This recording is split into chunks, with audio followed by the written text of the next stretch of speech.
네, 여러분, 샬롬. 2025년 새해가 밝았네요. 그러면서 이제 출애굽기 말씀을 보고 있었는데 본문이 변경됐어요. 어, 저도 출애굽기 끝까지 다 할 줄 알았는데 예, 홍삼의 진도를 따르다 보니까 갑자기 이사야서로 넘어오게 되었습니다. 그래서 이사야서 말씀을 오늘부터 보기 시작할 거고요. 아마 이사야서 말씀은 중간에 끊지 않고 이사야서 한 권을 다 볼 것 같습니다. 네, 새해가 됐잖아요. 그러니까 뭔가 어, 나름대로 결심한 것도 있고 기대하시는 것도 있을 텐데 어쨌든 우리 그 삶 속에서 하나님의 말씀이 중심이 되어야 됩니다. 그러기 위해서는 여러분 개인적으로 말씀을 묵상하는 시간이 정말 중요합니다. 설교 듣는 것보다 아니 설교 듣는 것도 중요한데요. 어, 개인적인 말씀 듣는 것도 중요합니다. 이게 뭐가 더 중요하다고 얘기할 수 없을 만큼 둘 다 중요한데 우리는 좀 이제 설교만 들으려고 하는 게 있거든요. 어, 특히 이제 재밌는 설교를 좀 더 들으려고 하는데 보통 재밌는 설교는 이 말씀을 해석해주고 이 말씀 속에 깊이 들어가게 해주는 그런 설교가 많이는 없습니다. 보통 재밌는 설교는 예화나 어떤 재밌는 말로 이렇게 그런 성경 이외의 설교자들의 생각을 어, 얘기하는 경우가 많기 때문에 근데 또 우리가 그런 걸 들으려고 하잖아요. 네, 그래서 그런 만약에 그런 설교만 자꾸 듣는다면 그것보다는 여러분 개인적으로 말씀 보는 것이 너무나 중요합니다. 말씀을 거울 삼아서 내 마음을 비춰보고 내 삶을 비춰봐야 됩니다.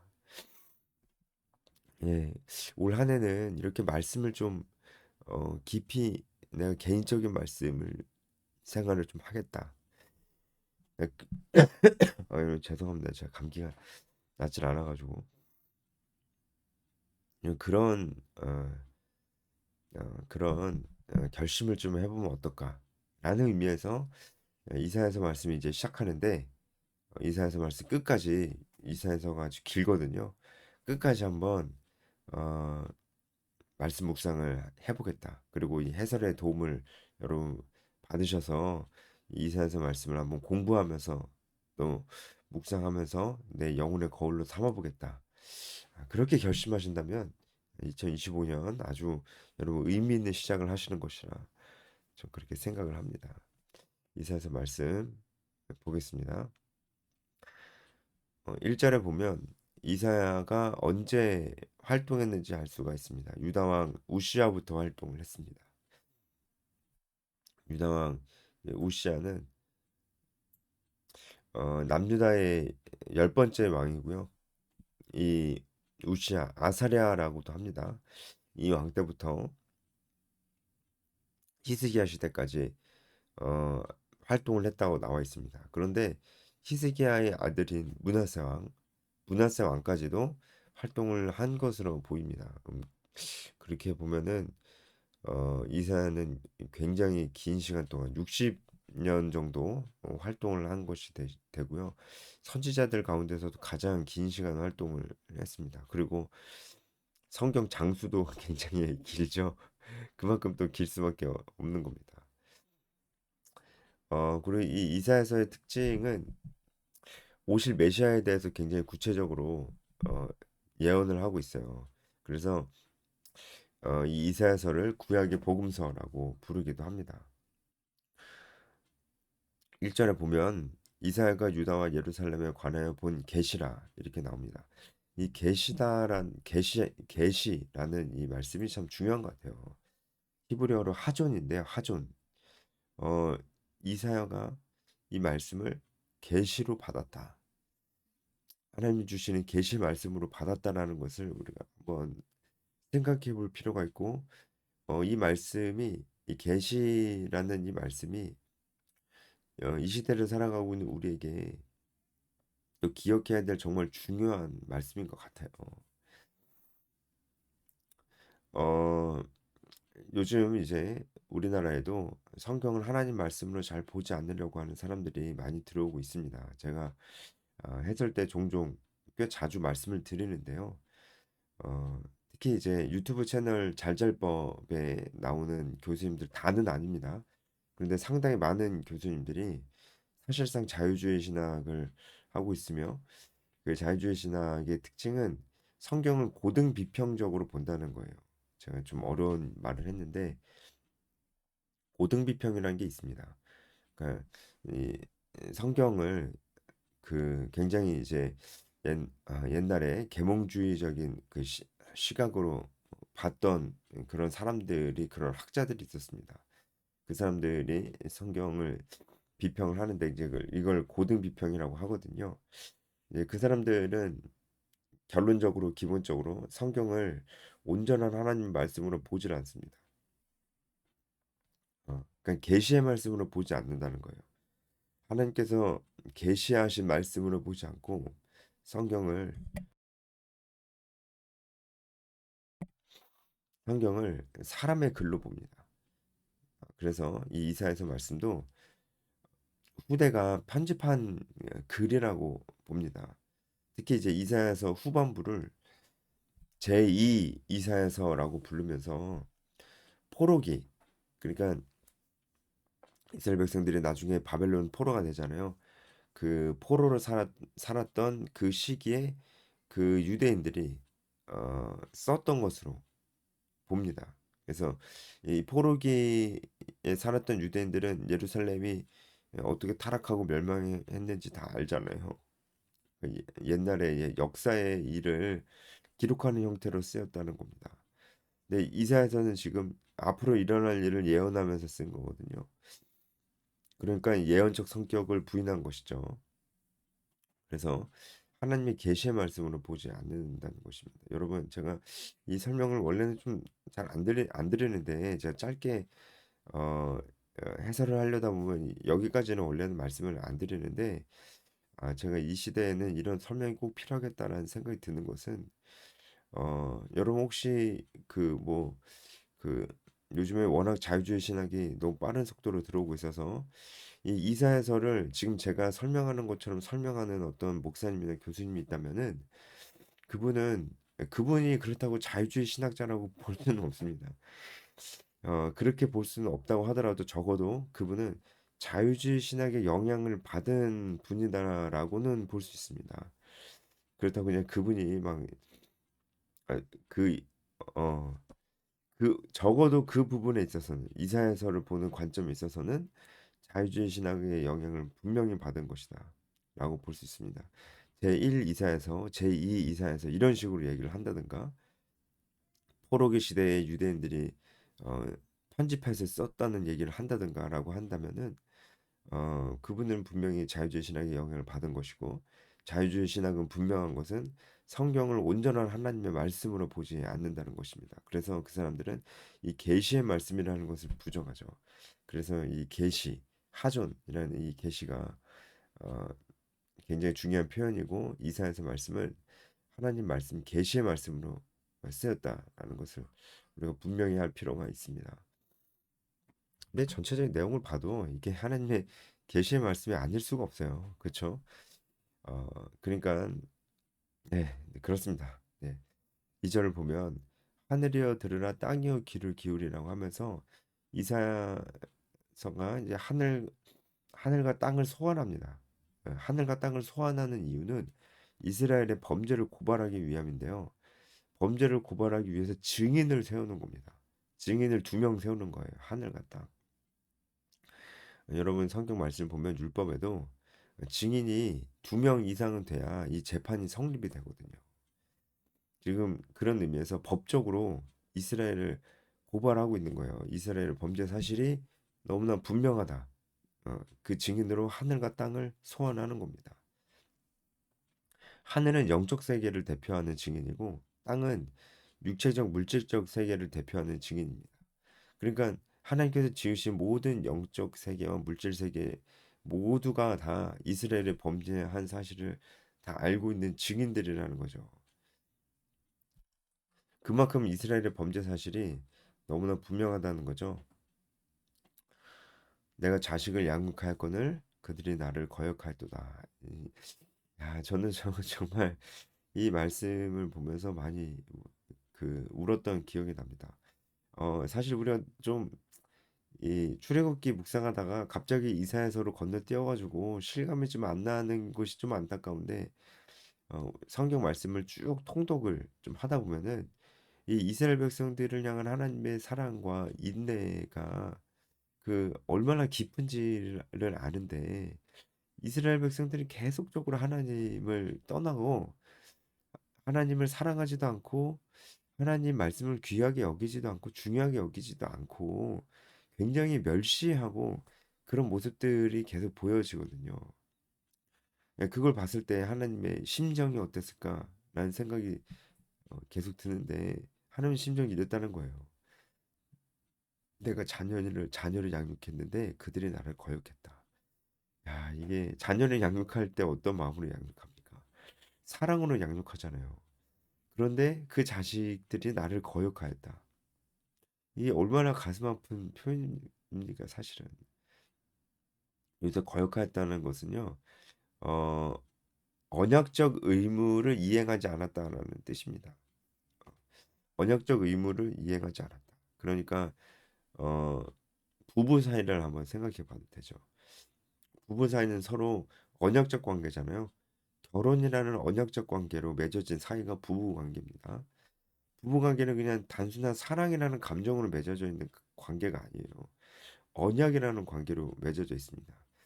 이 사실을 부인한다면 바람 피는 것 가지고 뭐라 할 수 없습니다. 예. 바람 피는 그 사람도 다른 사람을 사랑하는 거잖아요. 그렇죠? 그러니까 사랑이 죄가 될 수는 없잖아. 부부의 세계라는 그 막장 드라마에서 나왔던 대사인데 그 사람한테 뭐라고 할 수 없는 거예요. 예. 근데 우리가 바람 피는 사람한테 당신 그건 죄야라고 얘기할 수 있는 이유는 부부 관계가 언약적 관계라는 거예요. 그래서 지금 하나님이 이스라엘과 언약적 관계임을 상기시키는 겁니다. 언약적 관계라는 것은 두 사람 다 상대방에게 언약적 관계로서의 어떤 의무를 이해해야 된다는 것이죠. 그러니까 부부 관계는 어, 다른 사람을 사랑해서는 안 된다는 겁니다. 그러니까 부부로서, 아내로서, 남편으로서 다른 사람을 사랑해서는 안 된다는 겁니다. 이게 언약 관계로서 서로가 지켜야 될 거죠. 그런 의미에서 이스라엘 백성들도 하나님 하나님과 언약적 관계로서 어, 하나님만을 섬겨야 되는 그런 그 언약적 의무 이행을 해야 될 것이 있었다는 것이죠. 그런데 이스라엘이 그걸 하지 않았다는 거예요. 그게 거역했다는 뜻입니다. 하나님만 사랑해야 되는데 그렇지 않았고 하나님 말씀만 들어야 되는데 그렇지 않았다는 거죠. 예, 그들이 나를 거역하도다. 이것은 굉장히 강조되어서 쓰인 말씀입니다. 히브리어로 보면은 굉장히 강조가 돼 있어요. 돼 있어요. 내가 자식을 양육할 거늘 바로 그들이 다름 아닌 나를 거역하였도다. 이렇게 강조가 아주 돼 있습니다. 3절 소는 그 임자를 알고 나귀는 그 주인의 구유를 알건만은 이스라엘은 알지 못하고 나의 백성은 깨닫지 못하는도다. 여기서 지금 이사야가 고발하고 있는 사람들은 북이스라엘과 남유다 중에 남유다입니다. 남유다인데 그래도 이스라엘이라고 표현하는 것은 어, 일부러 그렇게 표현하고 있는 거예요. 이스라엘이라는 이름이 야곱이 받은 이름인데 그 이름을 하나님께서 야곱에게 주실 때 약속을 하시면서 주셨거든요. 왕들이 내 허리에서 나올 것이다. 이렇게 약속을 하시면서 야곱에게 이스라엘이라는 이름을 주세요. 그것 자체가 이스라엘이라는 이름 안에 약속이 포함되어 있다는 겁니다. 그러니까 이스라엘이라고 부를 때마다 너 이 약속을 기억해야 돼. 너랑 나는 언약적 관계야. 너랑 나는 결혼한 사이야. 이런 식으로 이제 우리가 이해할 수 있을 것 같아요. 이스라엘이라는 이름은 언약적 이름입니다. 그러니까 이스라엘이라는 이름을 들을 때마다 언약을 기억해야 돼요. 하나님과 우리가 언약적 관계라는 것을 기억해야 돼요. 아, 그런 의미에서 이스라엘이라고 얘기한 겁니다. 지금 이스라엘이 언약적 관계로서의 의무를 이행하지 않았잖아요. 하나님만 사랑하지 않고 하나님 말씀을 없인 여기고 하나님을 아주 우습게 여기고 그런 관계 속에서 그렇게 했잖아요. 예, 그런 것을 지금 고발하면서 소나 나귀 같은 그 짐승들도 자기 주인을 아는데 이스라엘은 자기를 사랑하는 하나님을 알지 못하고 어, 가는 거 가는구나 이렇게 한탄하는 겁니다. 이제 4절부터 이제 슬프다 범죄한 나라요 이렇게 시작을 하는데 4절부터는 이제 이사야 개인의 이제 슬픈 어떤 견해를 밝히는 것이다 이렇게 얘기할 수 있습니다. 4절부터는 이사야 선지자의 어떤 심정을 토로하는 것이죠.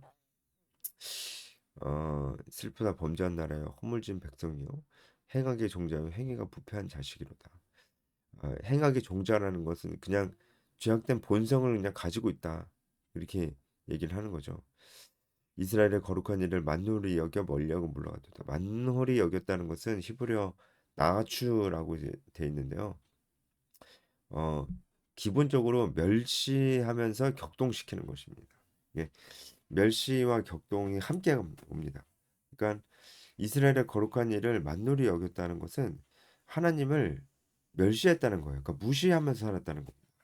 왜냐하면 이것은 참, 하나님을 미워했다는 얘기가 아니에요. 어, 그냥 무시하면서 살았다는 거예요. 우리가 뭔가 하나님 앞에 범죄한 것이 무엇이냐? 하나님 나는 뭐 특별히 요새 죄를 지은 게 없는 것 같은데 제가 뭘 회개해야 될까 이렇게 얘기할 때 우리는 이 하나님을 무시하면서 사는 것이 굉장히 큰 죄악임을 알지 못하는 경우가 많이 있다는 것을 알 수가 있어요. 지금 여기도 이스라엘이 얼마나 큰 죄를 지었는지 지금 고발을 하고 거기에 대해서 굉장히 슬퍼하고 개탄하는 모습을 볼 수 있잖아요. 근데 그 이스라엘의 죄악된 모습 중에 하나가 무엇이냐? 바로 만홀히 여겼다는 거예요. 하나님을 만홀히 여겼다는 거예요.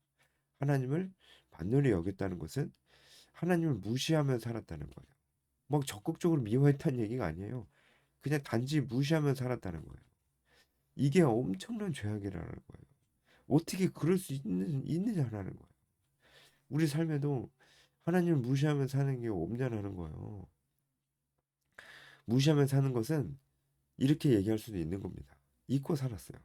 그냥 잊고 사는 겁니다. 부인하는 게 아니에요. 그냥 하나님을 잊고 사는 거. 그것이 이렇게 큰 죄악이라는 거예요. 아, 그리고 제가 아까 얘기했잖아요. 하나님을 멸시하는 것과 격동시키는 게 같이 쓰였어요. 만홀히 여겼다는 것이 하나님을 멸시함으로 격동시켰다는 뜻이거든요.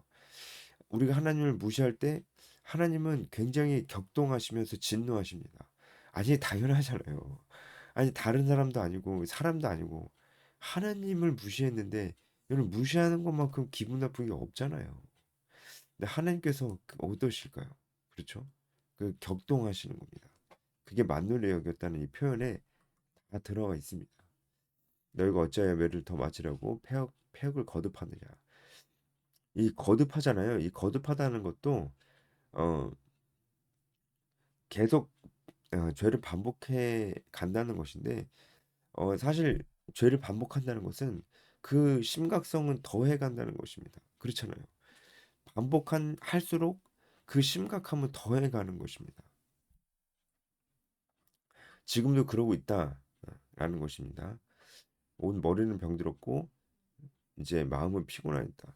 근데 이게 되게 웃긴 게 이스라엘 백성들이 하나님을 무시하며 산다는 게 자기 마음대로 산다는 거잖아요. 자기 마음대로 사는 게 가장 큰 죄악의 모습인데 그럼 잘 살아야 되잖아요. 자기 마음대로 살면은.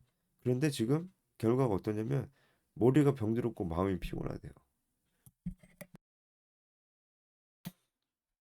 그러니까 잘 살고 있는 것 같아요. 못 살고 있는 것 같아요. 잘 살고 있지 못하다는 거예요. 굉장히 이 곤비한 상태로 번뇌에 있는 상태로 놓여져 있다는 거예요. 자기 마음대로 살려고 하다 보니까 이렇게 돼 버렸어요. 그래서 지금 발바닥부터 머리까지 성한 곳이 없고 상한 것과 터진 것과 새로 맞은 흔적뿐이다. 그러니까 역사적으로 보면 지금 어떤 걸 얘기하고 있냐면 이스라엘 백성들이 하나님 뜻대로 살지 않고 자기 마음대로 어, 살려고 했어요. 하나님 무시하고 자기 마음대로 열심히 잘 살아보려고 그랬어요.